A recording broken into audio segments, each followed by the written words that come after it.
ఈ 25 నామాలు ఎక్కడ చెప్తున్నాడో అక్కడ సహస్రం చెప్పినంత శక్తి మీకు కలుగుతుంది.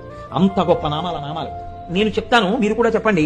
సింహాసనేషి, లలిత, మహారాజ్ఞి, వరాంకుశ, చాపిని, త్రిపురా చైవ, మహాత్రిపుర సుందరి, సుందరీ చక్రనాథ చ, సామ్రాజ్ఞి, చక్రిణీ తథా చక్రేశ్వరి, మహాదేవి, కామేశి, పరమేశ్వరి, కామరాజ ప్రియా, కామకోటిక, చక్రవర్తిని, మహావిద్య, శివానంగవల్లభ, సర్వపాటల, కుళనాథ, ఆమ్నాయనాథ, సర్వాంనాయ నివాసిని, శృంగారనాయికా చేతి,